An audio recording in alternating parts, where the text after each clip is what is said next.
are there hidden messages in the Bible? Now, the truths of the Bible are manifest. You can't miss them. So don't misunderstand me.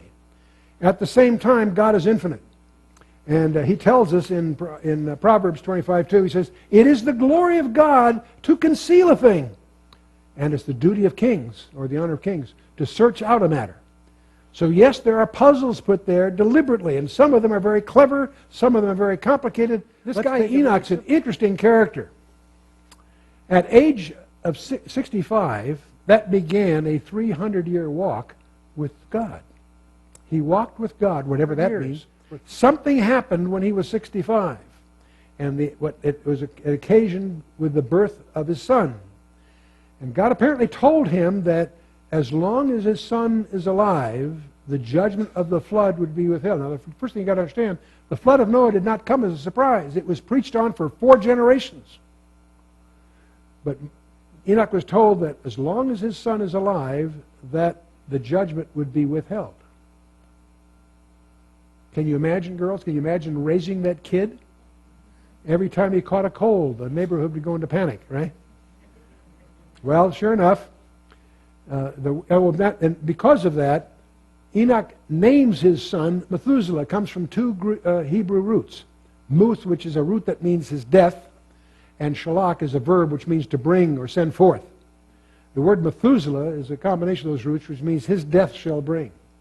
And indeed, as long as that kid is alive, the judgment is withheld. But when he dies, that'll bring the flood.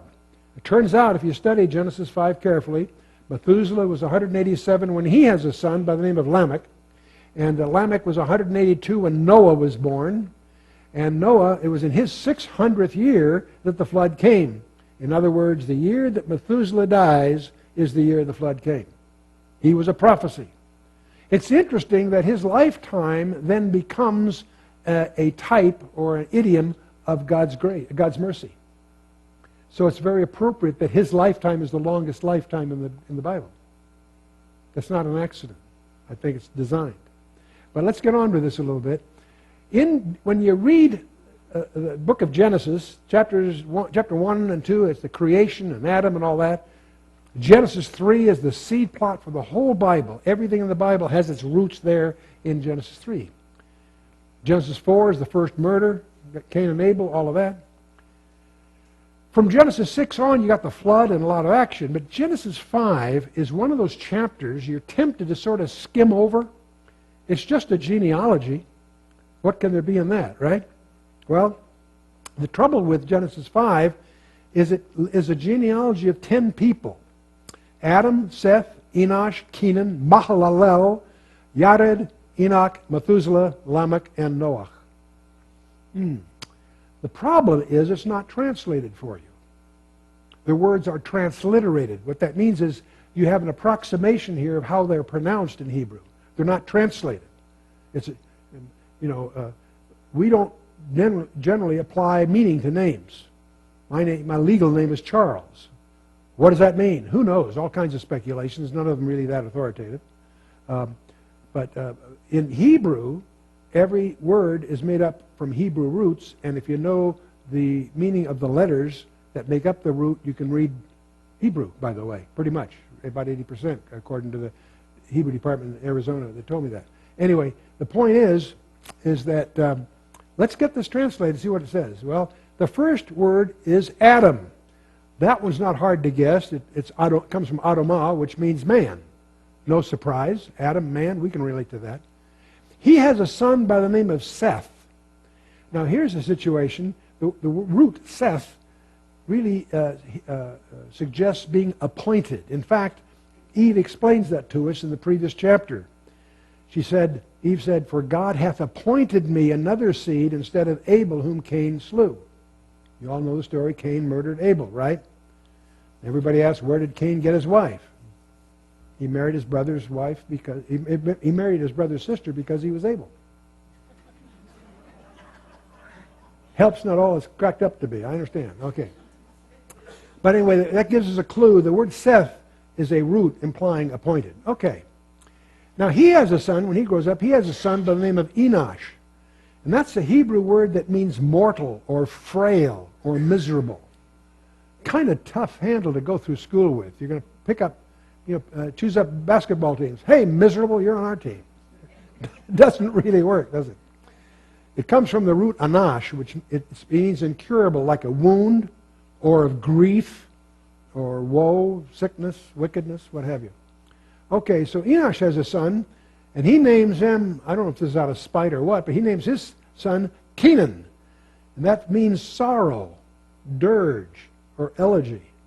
That also doesn't kind of work for a handle for a guy, does it?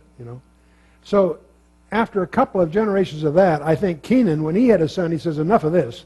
He named his son Mahalalel. Now that's a mouthful, but it's a great name. It comes from two roots.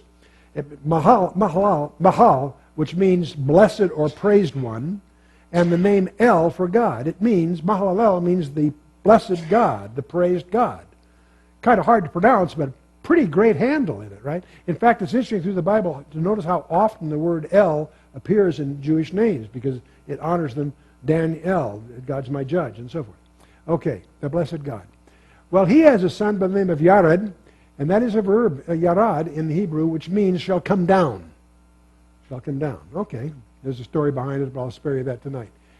That leads us to Enoch. We've mentioned Enoch, but it turns out his name is basically an academic term implying commencement or teaching. Okay? So, he has a son by the name of Methuselah, which we've already mentioned. It's from Muth and Shalak. His death shall bring. And as we pointed out earlier, the year that the flood comes is the year that Methuselah dies is the year the flood comes. Okay, he has a son by the name of Lamech. Now here's a case where the root is still in our language in English. The root is evident in our English word lament or lamentation. The root means despairing. Despairing. Okay? Now, Lamech has a son by the name of Noah. How many of you have heard of Noah? It's about 40%. That's a little discouraging. Let me try it again. How many of you have heard of Noah? All right, that's all right. Sorry to keep you awake there. I just thought, all right. Yeah, we've all heard of Noah. I'm just being facetious. Noah is a two-letter root that comes from Nacham, which means to bring relief or comfort. In fact, is comfort or rest. In fact, his father, Lamech, says so in Genesis 5:29. He said he called his name Noah, saying, "This same shall comfort us concerning our work and the toil of our hands." Okay?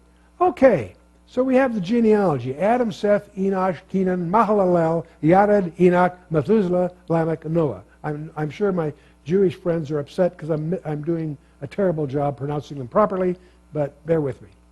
Let's not read it, it's pronounced in Hebrew.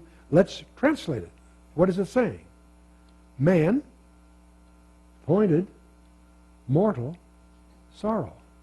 But the blessed God shall come down teaching that his death, whose death? God's death.